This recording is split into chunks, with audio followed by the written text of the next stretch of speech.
যখন একটা দেশ সম্পর্কে জাতিসংঘ বলে যে সেই দেশে আল কায়দা বা খাল কায়দা বা ইসলামী জঙ্গিবাদ মাথা চারা দিয়ে উঠেছে, সেই দেশের পাসপোর্টের মান কই যাবে, বিনিয়োগ কোথায় যাবে বলি নাই আপনাদের?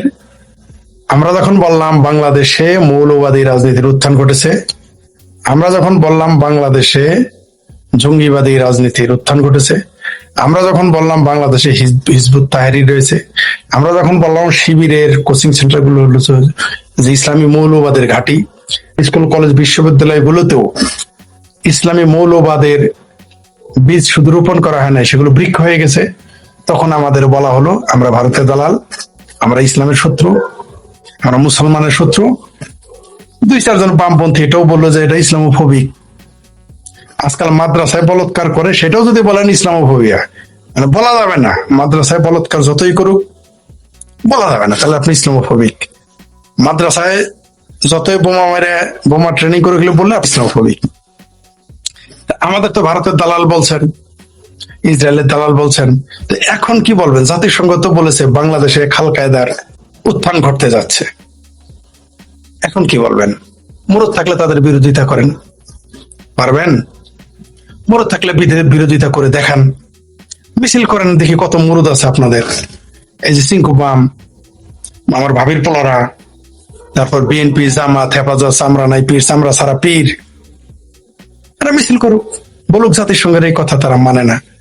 এর আগে ইসরায়েলের রাষ্ট্রদূত সরাসরি বলেছিল ঢাকাতে ঘামাসের ঘাঁটি আছে, গাজা থেকে ঘামাস বিদায়, কিন্তু বাংলাদেশে ঘামাসের ঘাঁটি করতেছে ঢাকাতে। প্রতিবাদ করতে কারো মুরদ হয়েছিল? জোনায়েদ শাকির মুরদ হয়েছিল, বিভিন্নরার মুরদ হয়েছিল, বিভিন্নরা মুরদ, বিভিন্ন তো নিজেই তাদেরই দালাল স্বঘোষিত।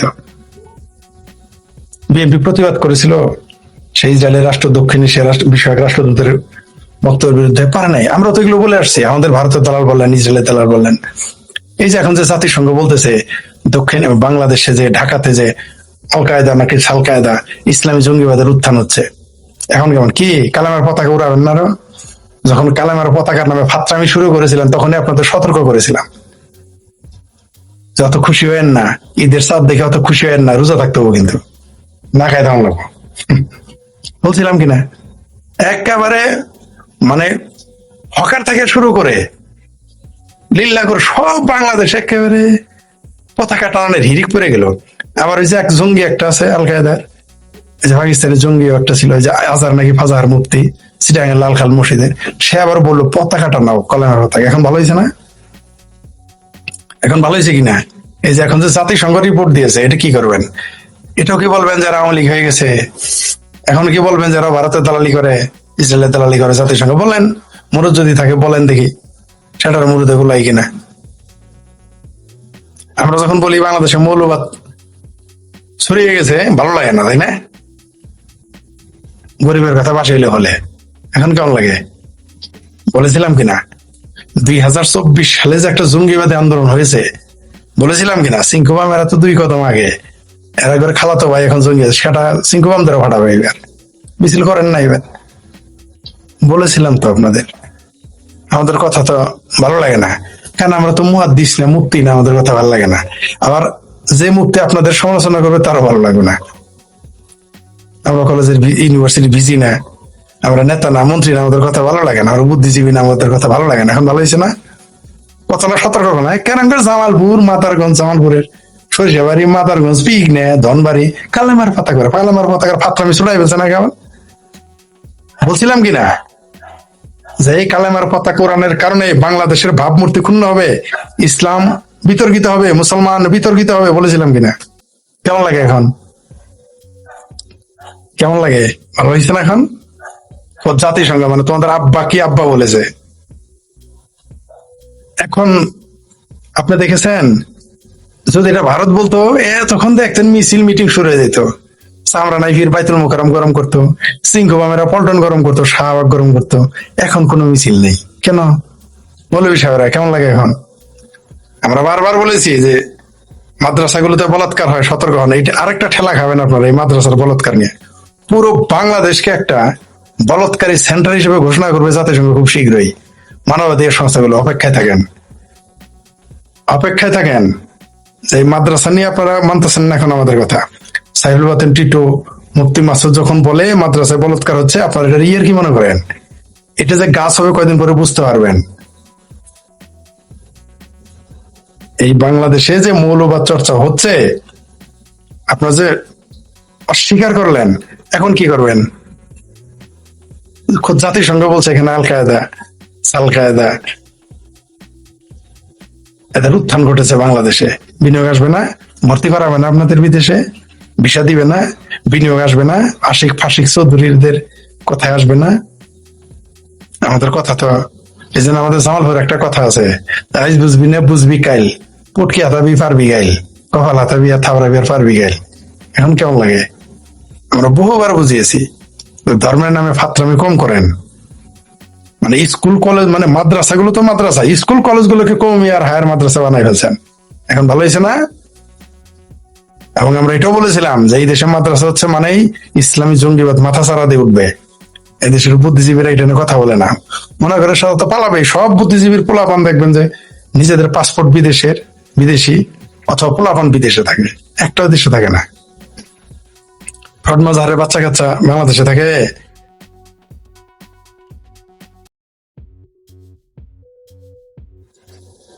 দেখেন তো খোঁজ নিয়ে, যারা এই দেশে সিংহবাম সবগুলোর বিষয় হলো আমেরিকার, সবগুলো আমেরিকা গাড়ি করে বয়ে আছে, আমেরিকায় গিয়ে বসে থাকে। আর বাংলাদেশে সাম্রাজ্যবাদ, মার্কিন সাম্রাজ্যবাদের বিরুদ্ধে মিছিল করে। মুসলমানদের সাথে, ইসলামী জঙ্গিবাদ মৌলবীদের সাথে বামপন্থীর হলে 1 নম্বর বাটপার। সবগুলো থাকে আমেরিকায়। কিউবা যায় না কেন? কানাডা যায় কেন? কাবুল যায় না কেন? পাকিস্তান যায় না কেন? নিজের পক্ষে তো চায়না যাওয়ার কথা, যায় না কেন? কারণ জানে দিন শেষ হয়ে আমেরিকান সাম্রাজ্যবাদের কুলে যাই মানুষ হইতে হবে, আর সারাদিন আমেরিকার বিরোধিতা করবে, থাকবে কিন্তু আমেরিকায়। সেটা অন্য প্রসঙ্গ। এই দেশে যে জঙ্গিবাদ ছড়িয়ে গেছে, এটা এখন ঠেকাইতে পারবেন? জাতিসংঘ যে রিপোর্ট দিয়েছে, রিপোর্ট আপনি কিভাবে উল্টাবেন? এটা তো আওয়ামী লীগের বলবেন, এটা তো আর বলতে পারবেন না এর জন্য আওয়ামী লীগ দেয়, এর জন্য ভারত দেয়, এটা তো আপনি বলতে পারবেন না। বলেন, তাও বলে দেখেন সবকিছুর জন্য ভারত আর শেখ হাসিনাকে দায়ী করেন আওয়ামী লীগ, এটার জন্য একটু দায়ী করেন দেখি। যে আল কায়দা উত্থান ঘটেছে আওয়ামী লীগ দায়ী, ভারতে বলেন দেখি পারেন কিনা। কেস কি হলো, পড়ে গেছেন না?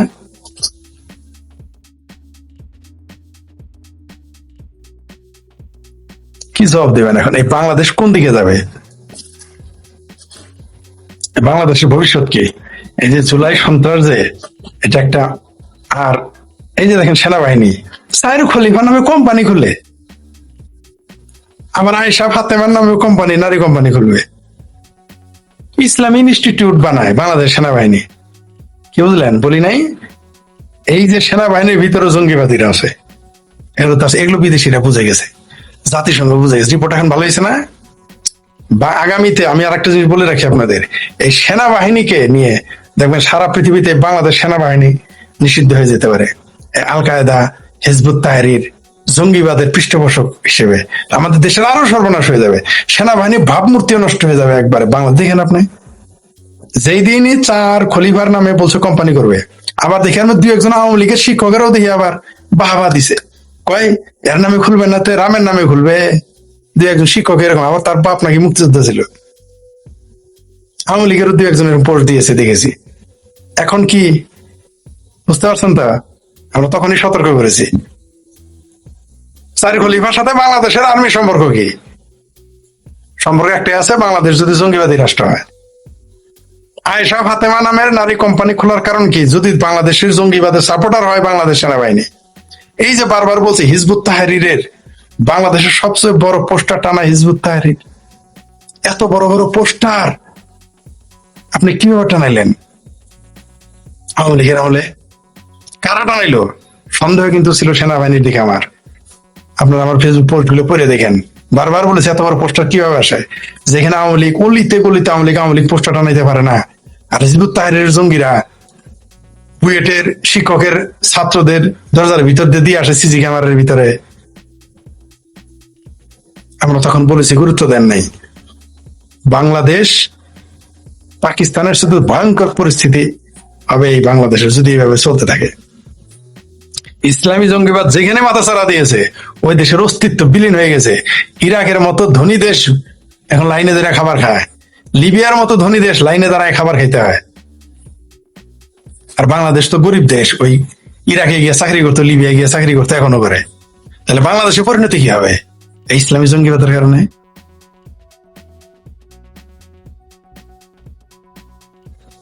সারা বাংলাদেশে ওয়াজের একেবারে মজমা বসাই ফেলছিলেন, এখন কেমন লাগে দেখেন এখন কেমন হয়। আবার আমাদের সেনাবাহিনী আবার বেদাতি দাতি, নিজেই বেদাতি, আবার বেদাত নিয়ে টানাটানি। সিমটম গুলো কোন দেখেন, খেয়াল করেন। বাংলাদেশে মাদ্রাসা গিজ গিজ করে ভেঙেছে তার মতো। বাংলাদেশে এখন কোনো সংস্কৃতি নাই, সংস্কৃতি হলো এখন কোনো কালচার নাই, ওয়াজ কালচার। নাচ নাই, গান নাই, নাটক নাই, সিনেমা নাই, যাত্রা নাই, কিচ্ছু নাই। লালনের গান নাই, জারি গান নাই, সারি গান নাই, কিচ্ছু নাই। বিজ্ঞান শিক্ষকের স্কুল কলেজ থেকে বের করে দেয়। এগুলো কি মনে করেন কয়দিন পরে বুঝবেন? গরিবের কথা বাসি হলে বলে, এখন ঠেকায়েন।